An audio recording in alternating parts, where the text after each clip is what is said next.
तो अगला हमारा क्वेश्चन है मानव मूत्र वाला तो कर लिया हमने। निम्न में से कौन सा हृदय किस कक्ष में ऑक्सीजन युक्त रक्त को महाधमनी में पंप करता है? मानव हृदय के किस कक्ष मानव हृदय के अंदर क्या होते हैं? 4 चैम्बर होते हैं, ठीक है, ये बात याद रखना। और इस प्रकार से बंटे होते हैं, मान लो ये ऊपर वाले को वाले नीचे वाले को नीले कहा जाता है, ठीक है। और महाधमनी में पंप करता है इधर वाला, ये वाला, जिसे क्या कहा जाता है? इधर वाले हिस्से को क्या बोलेंगे? बायां नीले। क्या बोलेंगे? बायां नीले। तो यहाँ पे लिखा है देख लो, बायां नीले, ठीक है। और ये कौन सा नीले है? दायां नीले। और ये कौन सा है? दायां आलिंद। और ये कौन सा है? बायां आलिंद, ठीक है। और इससे महाधमनी जुड़ी होती है जिसके अंदर रक्त पंप किया जाता है। तो कौन से हिस्से द्वारा? शुद्ध रक्त, इसमें शुद्ध रक्त होता है और ये ऊपर वाले आलिंद भाग में भी शुद्ध रक्त होता है। तो नीले पंप करने का काम करता है और ये पंप किस में करेगा? महाधमनी में। तो शुद्ध रक्त पंप किसके द्वारा किया जाता है? तो इस क्वेश्चन का आंसर क्या रहेगा? बायां नीले, ठीक है। अब यहाँ से चारों ऑप्शन देख लेते हैं। दायां नीले क्या करता है? दायां नीले अशुद्ध रक्त, ये दायां नीले है। और अशुद्ध रक्त किस में पंप करता है? ये फुफ्फुस धमनी, जिसे पल्मोनरी आर्टरी कहा जाता है, उसमें रक्त पंप करता है, ठीक है। और इसमें अशुद्ध रक्त पाया जाता है, याद रखना। इसमें शुद्ध रक्त पाया जाता है, याद रखना। और बायां आलिंद में भी शुद्ध रक्त और इसमें अशुद्ध रक्त, क्योंकि क्वेश्चन यहाँ से भी बहुत रिपीट होते हैं। दायां आलिंद किससे जुड़ा होता है? तो दायां आलिंद फुफ्फुस, फुफ्फुस जिसे ये ऊपर वाला ये आलिंद है। और ये कौन सा आलिंद है? बायां आलिंद है। ये बायां आलिंद किससे जुड़ा है? ये जुड़ा होता है यहाँ पर इस प्रकार छोटी छोटी 4 फुफ्फुस शिराएँ आकर गिरती है शुद्ध रक्त लेके फुफ्फुस शिरा से।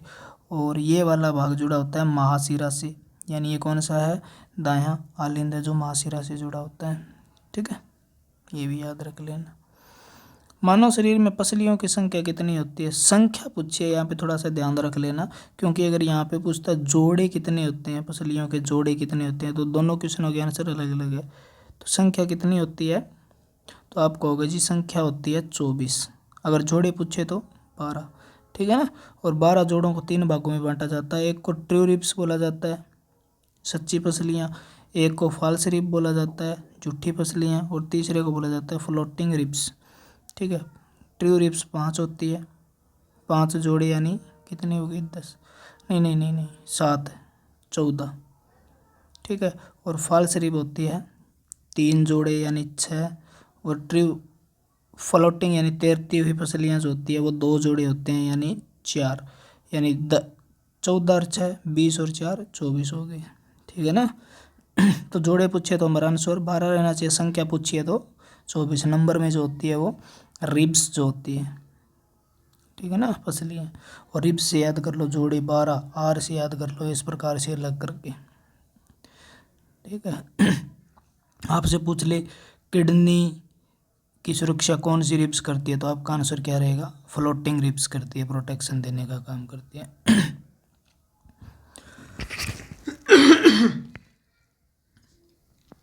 बोलते बोलते क्या हो गया? गला सूख गया, खांसी आने लगी। वृक्क की सबसे लंबी लघुत्तम क्रियात्मक इकाई है।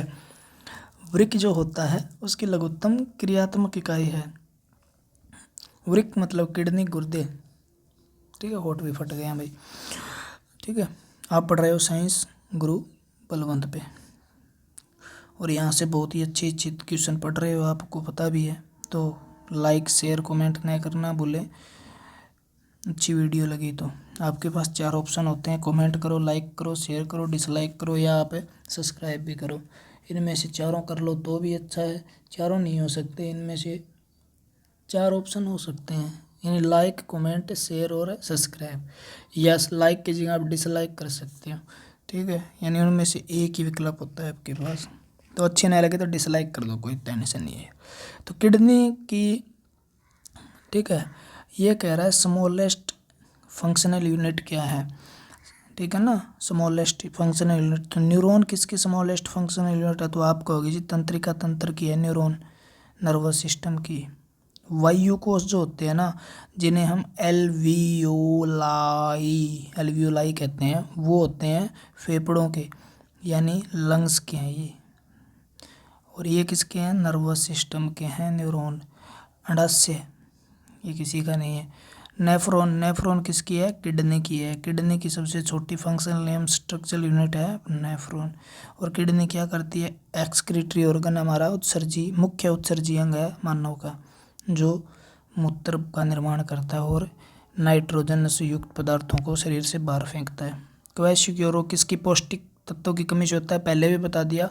वसा की कमी से आपको सूखापन हो जाएगा, ठीक है। विटामिन डी से रिकेटस हो जाएगा। प्रोटीन की कमी से क्वैशियोक्योर और मरामस 2 रोग होते हैं, ठीक है ना। क्वैशियोक्योर ये मतलब बड़े लोगों में होता है, और वयस्क में मरामस जो रोग होता है वो किस में होता है? बच्चों में होता है, जिसे कुपोषण भी कहा जाता है। क्लियर है। लोह तत्व की कमी से एनीमिया हो जाता है। त्वचा की बाहरी परत को क्या कहा जाता है? तो मैंने पहले भी बताया, बाहरी परत जो होती है उसे एपिडर्मिस कहा जाता है, ठीक है, यानी अधिचर्म कहा जाता है हिंदी में, अधिचर्म, ठीक है। और बीच की परत को डर्मिस कहा जाता है, यानी चर्म कहा जाता है। और नीचे की परत को हाइपोडर्मिस या इसे फैट लेयर भी कहा जाता है, यानी फैटी टिश्यू पाए जाते हैं यहाँ पे, एडिपोज टिश्यू।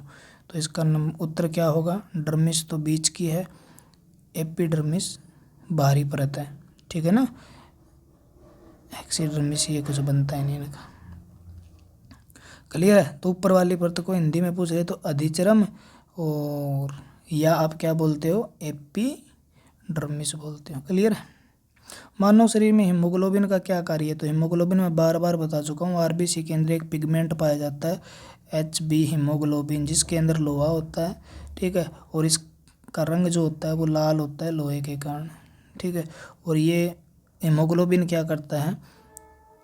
ऑक्सीजन को कैरी करने का काम करता है, ऑक्सीजन का ट्रांसपोर्टेशन करता है, ठीक है ना। तो हीमोग्लोबिन का कार्य उत्सर्जन गलत है, विकास के लिए अमीनो एसिड प्रदान गलत है, एंजाइम हार्मोन का प्रदान करना गलत है, विभिन्न ऊतकों तक ऑक्सीजन को लेकर जाना।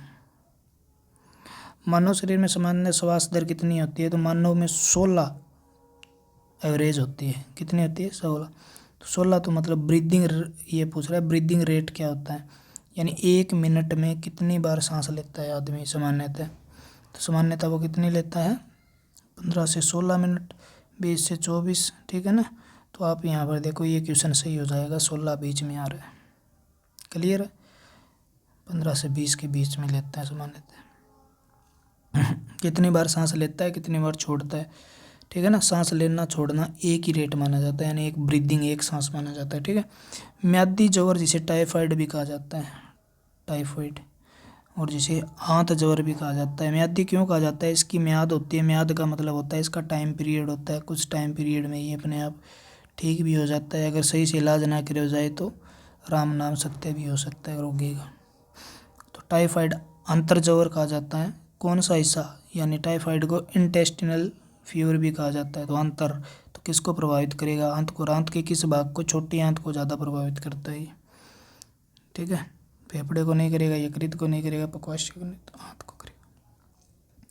183 नंबर क्वेश्चन है, आरती एक पोस्टर पर बीमारी की रोकथाम संबंधित सावधानियां पढ़ती है, यानी उसने पढ़ा भी प्रिकॉशन किस प्रकार से किया जा सकता है किसी भी डिजीज़ का, तो आरती ने पढ़ा ये बात, ठीक है। तो अपने आसपास पानी जमा न होने दे, एक बात ये पढ़ी। पानी बर्तनों के कूलरों टंकियों में साफ रखें। कुछ जगहों पर पानी इकट्ठा हो जाता है तो तेल का, मिट्टी का तेल जो होता है केरोसिन, उसका छिड़काव करें। समय बचाव के लिए जाली का प्रयोग करें, ठीक है। ये मच्छरदानी की बात कर रहा है यहाँ पे, मच्छरदानी जो नेट होता है, ठीक है, बचने के लिए, वो बात कर रहा है। पानी इकट्ठा न दे होने दे, यानी पानी इकट्ठा हुआ तो उसके अंदर क्या पनपेंगे? मच्छर पनपेंगे, और मच्छर क्या करेंगे? कोई रोग फैलाएंगे, ठीक है। तो वो डेंगू है, आलू फ्लू, टाइफाइड व हैजा, मलेरिया, चिकनगुनिया, जापानी मस्तिष्क ज्वर, एनसीफेलाइटिस, ठीक है, और चेचक। तो आपको मैंने बताया था मलेरिया किससे फैलता है? मच्छर से फैलता है। मलेरिया किससे फैलता है? मच्छर से। मच्छर फैलाने का काम करता है, ठीक है ना। तो और भी बताया मैंने, मलेरिया, चिकनगुनिया मादा इजिप्टी मच्छर से डेंगू भी मादा इजिप्टी जापानी मस्तिष्क ज्वर इन्फ्लुएंजा बोलते हैं, ये मच्छर से फैलता है। यानी सी इसका आंसर हो जाएगा।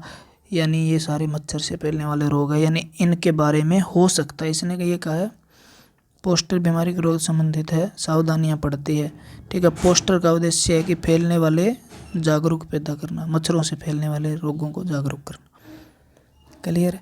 अत्यधिक मदपान के मानव शरीर में किस अंग की क्षति होती है? मदपान का मतलब होता है ज़्यादा शराब पीने से, शराब, ठीक है ना, अल्कोहल लेने से। अल्कोहल लेने से क्या होगा? अल्कोहल लेने से क्या होगा? क्षति, यानी कौन सा है उसका डिस्ट्रॉय होना शुरू हो जाता है, कौन से अंग पर इफेक्ट डालता है? तो आप क्या कहोगे? यकृत पे, गुर्दे पे, हृदय पे, फेफड़ों पे। मद्यपान किस अंग पर क्षति पहुंचती है? देखो, गुर्दे पे पहुंचेगी, ठीक है, हृदय पे पहुंचेगी, यकृत पे पहुंचेगी, फेफड़े की।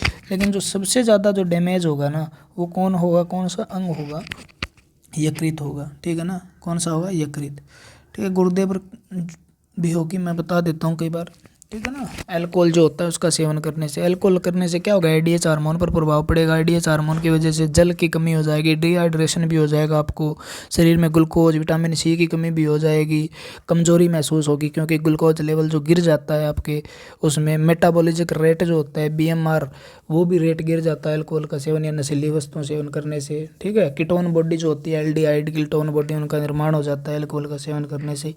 ठीक है, और यकृत पर प्रभाव डालता है, यकृत के अंदर सिरोसिस रोग हो जाता है। सिरोसिस किसका कारण है? ज़्यादातर अल्कोहल ज़्यादा सेवन करने वालों से सिरोसिस रोग हो जाता है। और सिरोसिस आगे क्या बन जाता है? फिर फैटी लीवर हो जाता है। और फैटी लीवर फिर क्या करता है? क्योंकि अल्कोहल के द्वारा लीवर फैट बनाना शुरू कर देता है और वो फैट स्टोर करना शुरू कर देता है, तो फैटी लीवर।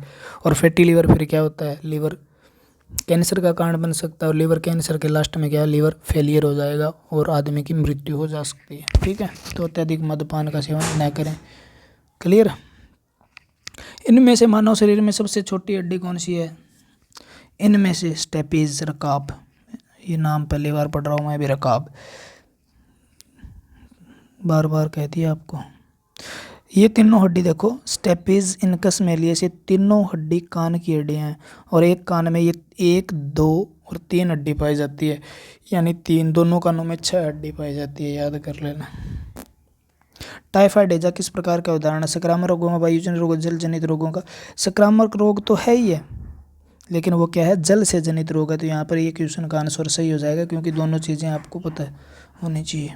यहाँ पर दिया होता ए व सी दोनों, तो आपका क्वेश्चन का आंसर हो जाता है ए व सी दोनों।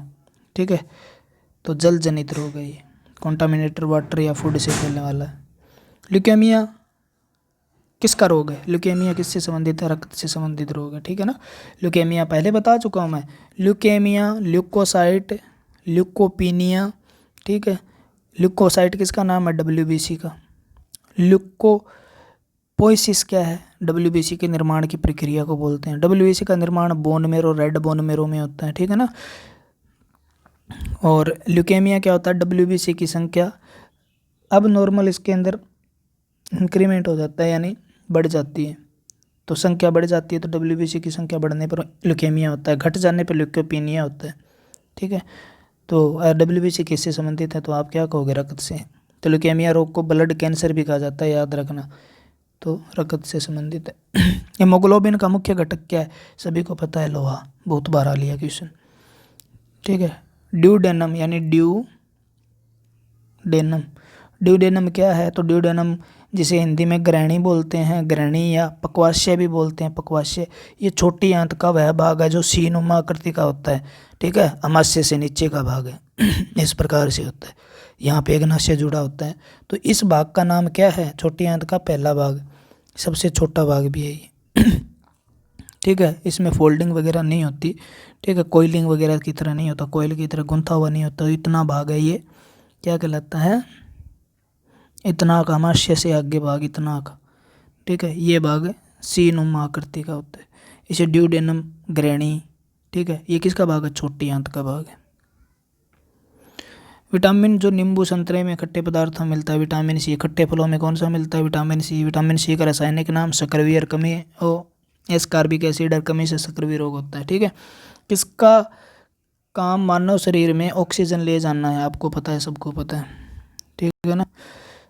ब्लड प्लेटलेट्स, सफेद रक्त कणिकाएं। आपसे पूछे प्रतिरक्षा का काम कौन करती है, रोगों से बचाने का काम, तो आपका आंसर सफेद रक्त कण यानी WBC। ब्लड प्लेटलेट्स क्या काम करते हैं, तो ये क्या काम करते हैं, ये आपसे पूछे रक्त का थक्का जमाने में कौन सा है, ब्लड क्लोटिंग में प्लेटलेट्स। प्लाज्मा क्या करता है, प्लाज्मा ऑक्सीजन और दोनों को भी कैरी करता है, लेकिन ऑक्सीजन बहुत ही कम कैरी करता है, तो RBC ऑक्सीजन को लेके जाती है। RBC रेड ब्लड सेल में हीमोग्लोबिन पाया जाता है, हीमोग्लोबिन क्या करता है, ऑक्सीजन को लेके जाता है, ठीक है। और अगर आपसे पूछे, इस क्वेश्चन में यहाँ पर लिखा होता ना कार्बन डाइऑक्साइड को ले जाने का मुख्य रूप से, और यहाँ पर लिखता किसका मुख्य रूप से, मुख्य लिखे ना, तो कार्बन डाइऑक्साइड प्लाज्मा ज़्यादा कैरी करता है कार्बन डाइऑक्साइड को, बहुत ही कम किसके द्वारा, हीमोग्लोबिन के द्वारा ली जाती हैं। विटामिन B2 का रासायनिक नाम क्या है, रेटिनॉल A का नाम है, थायमिन B1 का नाम है, एस्कॉर्बिक एसिड C का नाम है, और राइबोफ्लेविन किसका नाम है, फिर विटामिन B2 का। और इसकी कमी से रोग कौन सा हो जाता है, चिलोसिस। मानव पित्तरस जो एक पीले रंग का तरल है, प्रकृति है, मानव यानी पित्त, पित्त का मतलब है पित्तरस, ठीक है ना, पित्तरस। बाइल जूस जो होता है वो पीले रंग का होता है, और पीले रंग का होता है किसके कारण है, बिलीरुबिन के कारण। किसके कारण होता है, बिलीरुबिन के कारण पीला होता है, ठीक है। तो आपसे पूछे पित्तरस का पिगमेंट कौन सा, वर्णक कौन सा है, बिलीरुबिन जो पीला बनाता है, ठीक है, पीले रंग का है। तो ये स्रावित कहाँ बनता, कहाँ पे, यकृत में बनता है, ठीक है। और इसका pH मान होता है 7.7 यानी 7+ है, तो ये क्या होगा, क्षारीय होगा, ठीक है ना। कैसा होगा, क्षारीय होगा, पता ही आपको, तो इसका C ऑप्शन हो गया। हृदयघात का कारण क्या है, हृदयघात का कारण यानी हार्ट अटैक जो होता है, सुना होगा आपने, अटैक। हार्ट अटैक का कारण क्या है, तो हार्ट अटैक का कारण आपको पता होना चाहिए, रक्त में ग्लूकोज की मात्रा, ठीक है, मधुमेह हो सकता है इससे, तो कोलेस्ट्रॉल की मात्रा, रक्त में यूरिया से यूरेमिया हो सकता है, रक्त में प्रोटीन की मात्रा से दूसरे रोग हो सकते हैं, लेकिन कोलेस्ट्रॉल की अधिकता से क्या हो सकता है, आपको हार्ट अटैक हो सकता है। क्यों हो सकता है कोलेस्ट्रॉल, क्योंकि कोलेस्ट्रॉल जो अलग 3 प्रकार का होता है, देखो कोलेस्ट्रॉल रक्त में पाया जाता है, पहला क्वेश्चन आता है किस रूप में पाया जाता है, लिपोप्रोटीन, यानी लिपिड और प्रोटीन के साथ दोनों मिलकर कंबाइन ये रक्त के अंदर बहते रहते हैं। लिपोप्रोटीन जो होता है वो होता है हाई डेंसिटी लिपोप्रोटीन, एक तो HDL हाई डेंसिटी लिपोप्रोटीन, ठीक है। ये तो हृदय के लिए बढ़िया होता है HDL, ठीक है, जो हृदय को रोगों से बचाता है। दूसरा प्रोटीन होता है VLDL,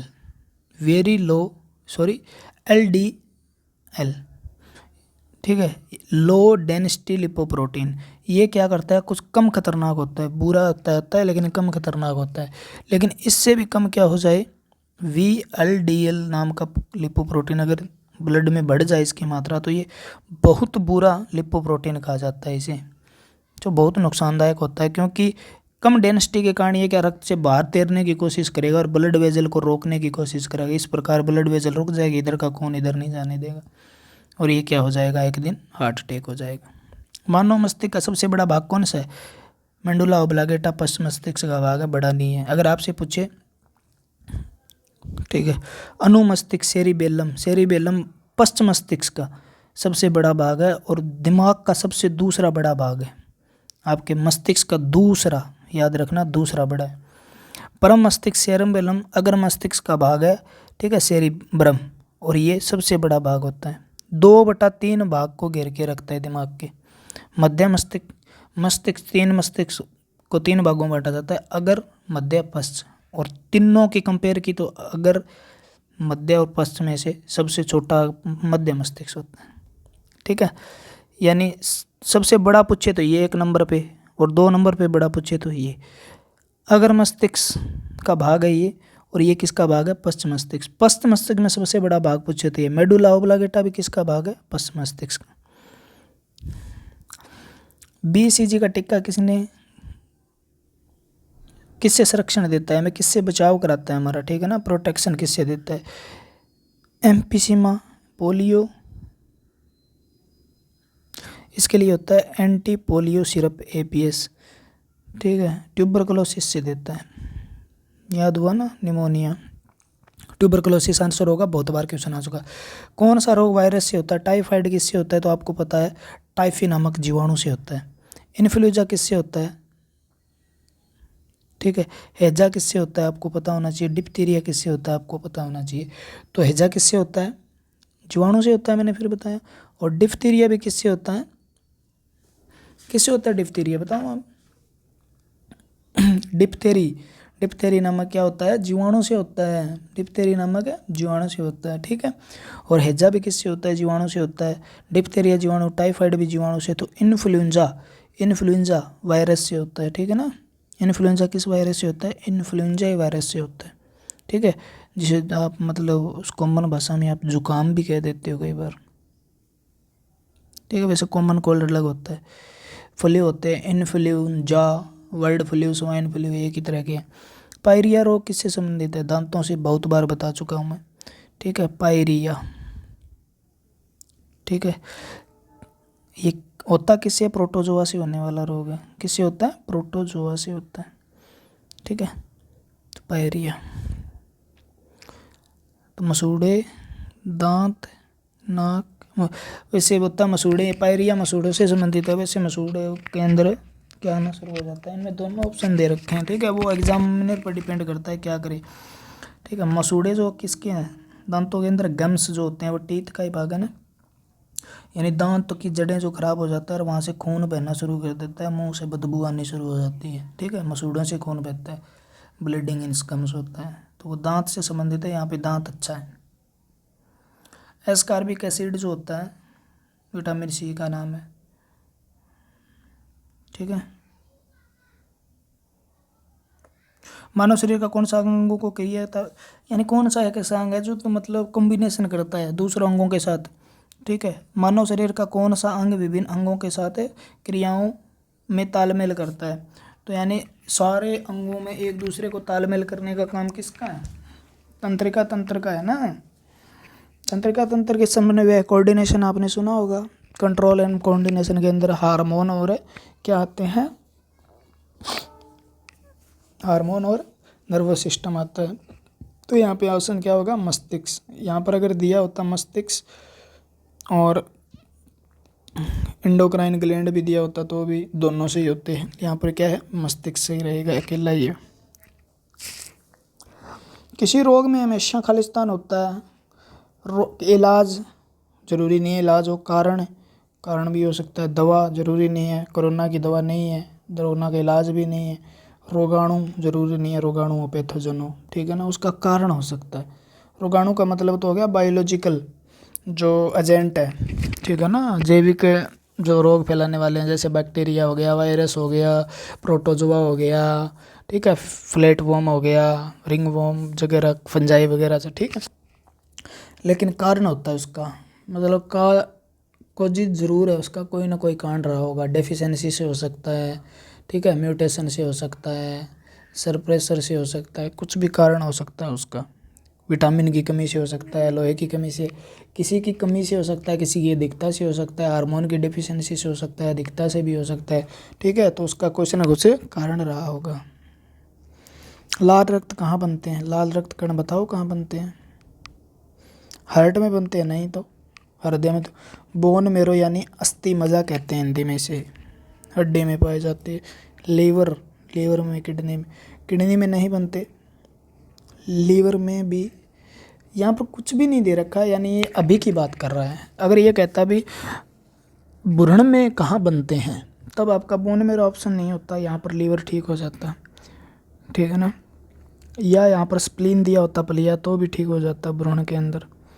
लेकिन ये कह रहा है लाल रक्त कण कहाँ बनते हैं, इसका मतलब ये बात कर रहा है अभी की, वयस्क की, ठीक है ना। तो बोन मेरो में बनते हैं। रक्त लापता किसकी कमी के कारण होता है? यानी एनीमिया की बात कर रहा है, तो आपको पता है आयरन की कमी से, लोहे की कमी से होता है। एंडोक्राइन ग्लैंड जो होती है, यानी अतःस्रावी, स्त्रावी का मतलब स्त्रावण करना, सिक्रेशन करना। एंडोक्राइन, क्राइन का मतलब क्या होता है? स्त्रावण करना, सिक्रेशन करना। तो एंडोक्राइन ग्लैंड जो है वो स्त्रावित क्या करती है? तो अतःस्रावी ग्रंथियाँ हमेशा क्या स्त्रावित करती है? हार्मोन। और बहिस्त्रावी ग्रंथि या एक्सोक्राइन दिया होता तो वो क्या करती है, एंजाइम भी स्त्रावित कर सकती है और पसीना जो बहिस्त्रावित कर सकती है। तो इसका आंसर क्या होगा, एंडोक्राइन हमेशा हार्मोन स्त्रावन करती है। मानव हृदय में कितने वाल्व होते हैं, 4 वाल्व होते हैं। मछलियों में 2 होते हैं और उभयचर और सरीसृप में 3 होते हैं। विटामिन ई की कमी से जनन क्षमता की कमी हो जाती है, बहुत बार क्वेश्चन आ चुका है। ठीक है, निम्न में कौन सी हड्डी का तत्व नहीं है, कार्बन, कैल्शियम, फास्फोरस, ऑक्सीजन। ठीक है, कैल्शियम फास्फेट यानी कैल्शियम है, ऑक्सीजन भी है और फास्फोरस भी है, ये तीनों तो हैं, लेकिन कार्बन, ठीक है ना, कार्बन सर्वप्रथम में क्या बनी होती है, हड्डी बनी होती है कैल्शियम कार्बोनेट से, यानी जो हड्डियों का हिस्सा नहीं है ये। अगर ये पूछते उपा अस्थि जिसे बोलते हो आप, कोर्टिलेज बोलते हो, तो कोर्टिलेज का हिस्सा तो है लेकिन हड्डियों का नहीं है। ठीक है, क्योंकि उसके बाद कार्बन की जगह फास्फोरस ज़्यादा जमा हो जाता है और कैल्शियम फास्फेट की हड्डियाँ बन जाती है, मजबूत हो जाती है। ठीक है, लेकिन पहले किससे बनी होती है, बचपन के अंदर हमारी कार्बन कैल्शियम कार्बोनेट से बनी होती है, फास्फोरस की कमी होती है हमारे शरीर में। तो इसमें आंसर क्या हो जाएगा, कार्बन हड्डियों का भाग नहीं है। वह पदार्थ जो प्रेरणा के युग्मानुबंधन एक न्यूरॉन से दूसरे या दूसरे न्यूरॉन में पेशियों के सेवन करता है कहलाता है। इसका आंसर होगा एसिटिक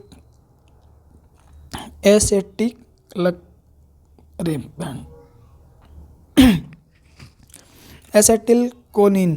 ठीक है, एसेटिलकोनिन इसका आंसर होगा। ठीक है ना, क्यों होगा, क्योंकि न्यूरॉन जो होते हैं, न्यूरॉन पेशियों के बीच में संवहन करते हैं ना। ठीक है, इस न्यूरॉन से इस न्यूरॉन के बीच में, ये न्यूरॉन है देखो, ये मैं बता देता हूँ, और दूसरा न्यूरॉन इसका डेंड्राइट यहाँ होगा, मान लो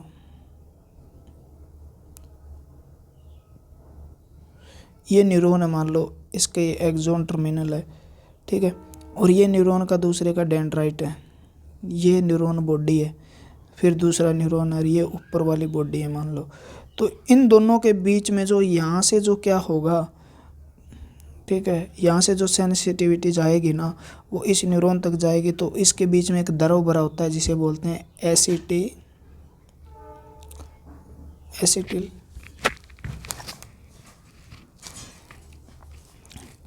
ठीक है, एसिटिलकोनिन। ये आप यहाँ पर मतलब ये न्यूरॉन एक्सोन किसी पेशी से जुड़ा हुआ है, किसी पेशी से जुड़ा हुआ है। ठीक है, तो उसके बीच में कौन सा करेगा, वो यही काम करेगा, ये न्यूरोट्रांसमीटर है। ठीक है, निम्नलिखित में कौन सा समूह में से केवल चालक तंत्रिकाएं पाई जाती है। छोड़ दो इसको, आपके क्वेश्चन बहुत ही बाहर का क्वेश्चन है, ये बहुत लंबा चैप्टर हो जाएगा। निम्न में से किन दो के बीच साइनेप्स संयोजक जंक्शन है। साइनेप्स का मतलब है किसके बीच में साइनेप्स जंक्शन है। ठीक है, और ये अगला न्यूरॉन है, न्यूरॉन के बीच का जो स्पेस होता है ना, जगह होती है स्पेस, इसके बीच में थोड़ा सा स्पेस होता है जिसमें क्या भरा होता है, देखो पीछे वाला देखो, ये देखो ये भरा होता है। ठीक है, और ये जहाँ भरा होता है ना उस स्पेस को बोला जाता है साइनेप्स। ठीक है, उसे क्या बोला जाता है, साइनेप्स बोला जाता है। तो ये क्या है, न्यूरॉन्स के बीच में होता है। ठीक है, पेशी तंतु नहीं, मसल्स फाइबर, नेफ्रॉन भी नहीं होता, एपिथेलियल सेल भी नहीं होते। ठीक है, उसके बाद निम्नलिखित में कौन सा कथन गलत है, कौन सा कथन गलत है पढ़ के देखते हैं। माइटोकॉन्ड्रिया सेलुलर ऑक्सीडेशन का केंद्र है। माइटोकॉन्ड्रिया सेलुलर का मतलब कोशिकीय ऑक्सीकरण का केंद्र है। ठीक है, माइटोकॉन्ड्रिया के अंदर ऑक्सीडेशन होता है किसके साथ, ग्लूकोज का और ऑक्सीजन का। ठीक है ना, तो ऑक्सीडेशन का केंद्र है, ये बात सही है, इसने गलत पूछा है। थायराइड ग्रंथि से इंसुलिन स्रावित होता है। थायराइड ग्रंथि से इंसुलिन नहीं होता, वो पेंक्रियाज यानी अग्नाशय से स्रावित होता है, ये कथन गलत है। लेकिन पढ़ लेते हैं, सेंट्रोसोम कोशिका विभाजन प्रारंभ करती है, यानी जो सेल डिवीजन स्टार्ट करेगा वो कहाँ से होगा, सेंट्रोसोम से होगा। उसके बाद स्पिंडल फाइबर का निर्माण होगा, अपने कोशिका विभाजन वाला चैप्टर पढ़ा है तो। ठीक है ना, जो क्या करेगा, जो केंद्र को तोड़ देगा, उसकी जो मेम्ब्रेन है, न्यूक्लियस मेम्ब्रेन है, उसको रप्चर करके और उसके अंदर जो क्रोमोसोम्स होते हैं, गुणसूत्रों को अलग कर देगा, आधे आधे इधर उधर ले जाएगा। ठीक है, तो वो सेंट्रोसोम करता है। Meiosis meiosis. मियोसिस का मतलब होता है अर्धसूत्री विभाजन। और अर्धसूत्री विभाजन से क्या बनते हैं हमारे शरीर में? एकमात्र अर्धसूत्री विभाजन कहाँ पे होता है? हमारे गैमेट फॉर्मेशन में, नहीं, युग्मक निर्माण केंद्र होता है, यानी मादा केंद्र ओवम मियोसिस से बनता है और पुरुष केंद्र स्पर्म मियोसिस से बनता है। जिसमें मियोसिस में क्या होता है, एक कोशिका फाइनली 4 भागों में टूटती है और उसके अंदर गुणसूत्र आधे रह जाते हैं, ठीक है, जिसे अर्धसूत्री विभाजन कहा जाता है। तो याद रखना, ये देखो युग्मक निर्माण के दौरान घटित होती है। सही है, ये भी सही है, ये भी सही है, यानी गलत क्या है? ये थायराइड ग्रंथि से थायरोक्सिन हार्मोन निर्माण होता है। छोटे बच्चों को सोयाबीन दूध पिलाने में गाइटर हो जाता है, क्योंकि गाइटर में आयोडीन की कमी हो जाती है। दूध में एल्कलाइड होते हैं, दूध में वसा अधिक होती है, सेपोनिन्स अधिक होते हैं। छोड़ दो इन बातों को। थायराइड में आयोडीन की कमी हो जाती है, ठीक है ना। गाइटर रोग तो तभी होगा जब आयोडीन की कमी होगी, ठीक है ना। तो गाइटर रोग हो जाता है सोयाबीन दूध पिलाने से। इसके अंदर कुछ ऐसे फैक्टर पाए जाते हैं जो क्या नहीं करते, आयोडीन का अवशोषण नहीं करने देते हैं सोयाबीन में, ठीक है। एक हृदय धड़कन को लगभग कितने समय की ज़रूरत होती है? 1 मिनट में 72 धड़कन और 1 मिनट में 60 सेकंड बटे 72 बराबर 0.8, यानी एक धड़कन को कितना समय चाहिए? 0.8 सेकंड, 1 सेकंड से भी कम। ब्लड कैंसर खालिस्तान को कहा जाता है, एनीमिया को नहीं कहा जाता, पॉलीसाइथेमिया को नहीं कहा जाता, ल्यूकेपेनिया को नहीं कहा जाता, ल्यूकेमिया को कहा जाता है, ठीक है। यहाँ पे 3 शब्द हो रहा है, एनीमिया, एनीमिया मतलब रक्त की कमी। पॉलीसाइथेमिया का मतलब क्या होता है? पॉलीसाइथेमिया का मतलब होता है आरबीसी की अधिकता, ठीक है ना, आरबीसी ज़्यादा हो जाती है तो ल्यूकोपीनिया का मतलब होता है डब्ल्यूबीसी कम, और ल्यूकेमिया का मतलब होता है डब्ल्यूबीसी बढ़ जाना, ठीक है। ब्लड कैंसर, निम्न में कौन सा ब्लड कैंसर ल्यूकेमिया को कहा जाता है? एंडीज एडिप्सी मच्छर द्वारा फैलता है, चिकनगुनिया फैलता है, डेंगू फैलता है, चिकन पॉक्स फैलता है, पीत ज्वर। नहीं पूछ रखा, अच्छा नहीं, याद रखना। तो डेंगू मादा एंडीज एजिप्टी से फैलता है, चिकनगुनिया भी फैलता है, चिकन पॉक्स भी फैलता है। अरे सॉरी, चिकन पॉक्स नहीं फैलता, चिकन पॉक्स पीत ज्वर फैलता है, येलो फीवर, और ये तीनों ये मच्छर कार्रवाई बैठाता है भाई, ठीक है ना।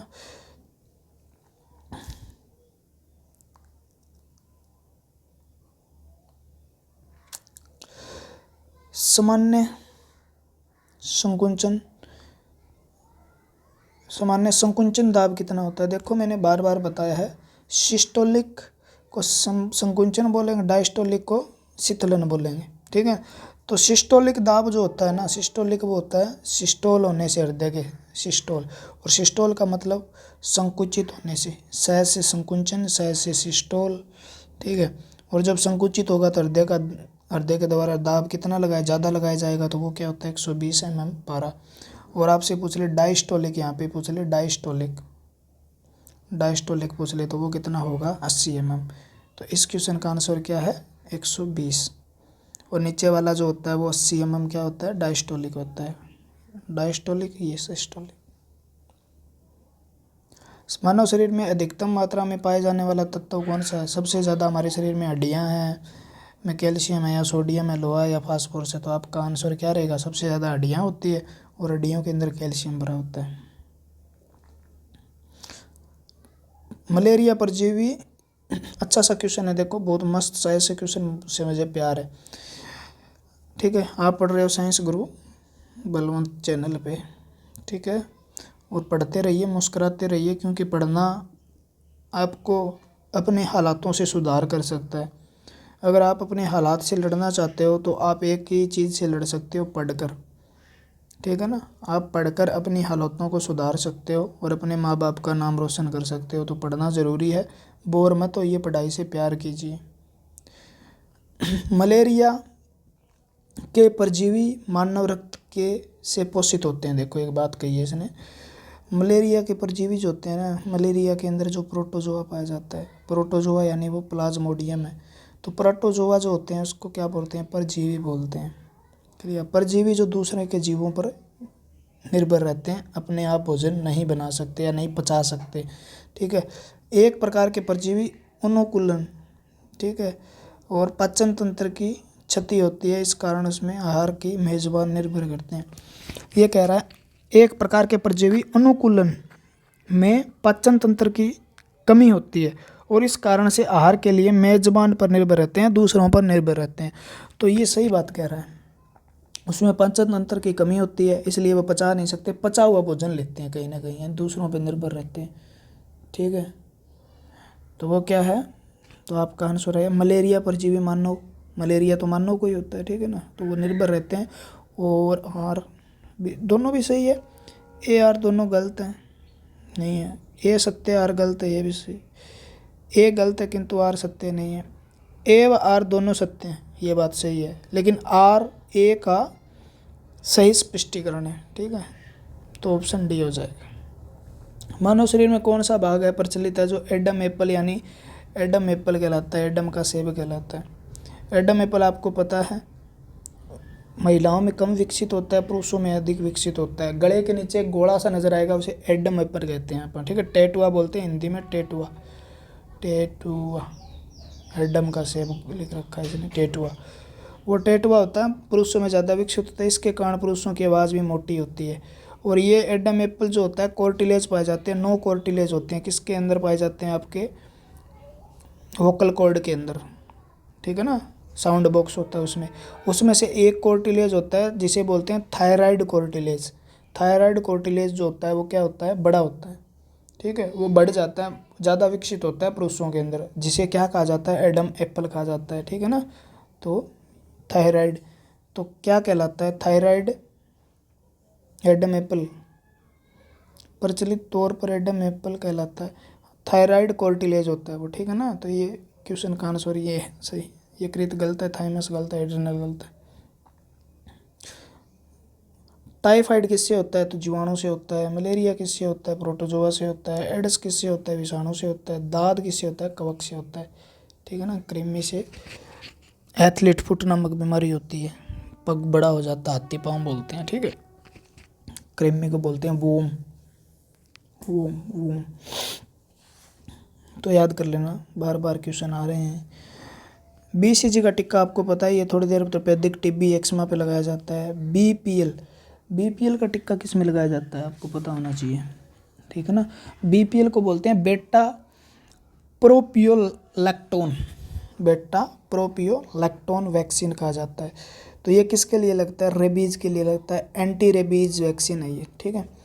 क्लोरोक्विन आपको पता है मलेरिया के लिए, ठीक है ना, कुनेन की गोली बोलते हो जिसे आप, साइकोना वायरस से प्राप्त होती है। और पेनिसिलिन लगता है गलशोध यानी मम्स के लिए। दोस्तों रक्त तथा मूत्र में शर्करा का परीक्षण किया जाता है, ठीक है ना, ये लिख लो, बेनेडिक्ट विलियन।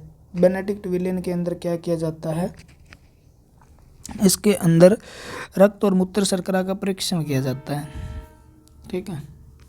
ये स्पेशल एक तकनीक है जिसमें मूत्र को लिया जाता है और उसके अंदर देखी जाती है, मतलब उसको निकाल के गर्म किया जाता है, उसके अंदर जो सॉल्यूशन मिलता है, ठीक है, बेनेडिक्ट सॉल्यूशन जो होता है उसके अंदर मतलब कलर बदल देता है गर्म करके। ऐसी लंबी सी प्रक्रिया है जिसमें शुगर चेक की जाती है अगर आपको डायबिटीज़ है या नहीं है, क्योंकि अगर आपको डायबिटीज़ होगी तो मूत्र के द्वारा ग्लूकोज बाहर आना शुरू हो जाती है, क्योंकि ग्लूकोज की मात्रा ज़्यादा होने के कारण किडनी इसे ज़्यादा फिल्टर नहीं कर पाती और यूरिन के साथ बाहर निकालना शुरू कर देती है, जिसे हम क्या बोलते हैं, हाइपर ग्लाइसेमिया बोलते हैं, ग्लाइसेमिया याद रखने ला, ठीक है ना, हाइपर ग्लाइसेमिया। और उसके अंदर फिर किससे चेक किया जाता है, बेनेडिक्ट विलियन से, बेनेडिक्ट सॉल्यूशन। एक व्यक्ति को प्रतिदिन की आवश्यकताओं की पूर्ति के लिए औसतन कितनी वायु की जरूरत होती है, लगभग 2.5 क्विंटल, ठीक है ना, 250 से 265 किलोग्राम। उथले हेडपंप पानी पीने वाले व्यक्तियों को बीमार, यानी जल जो धरती से जल निकलता है ना, उन वाले जो पंप लगे होते हैं उनसे पानी पीने वाले व्यक्तियों को किस रोग होने की संभावना होती है, तो पीलिया तो नहीं हो सकता, हैजा हो सकता है, टाइफाइड हो सकता है, फ्लोरोसिस, फ्लोरोसिस टाइफाइड और हैजा दोनों जल से फैलने वाले रोग हैं तो हो सकते हैं, ठीक है ना। फ्लोरोसिस, यानी इसका ऑप्शन क्या होगा, ए। फ्लोरोसिस क्या होता है, देखो जल के अंदर फ्लोरीन की मात्रा, जो पानी नीचे का होता है वो फ्लोरीन की मात्रा अधिक तो होती है, और फ्लोरीन की मात्रा बढ़ जाने पर फ्लोरोसिस रोग हो जाता है। क्या हो जाता है? फ्लोरोसिस।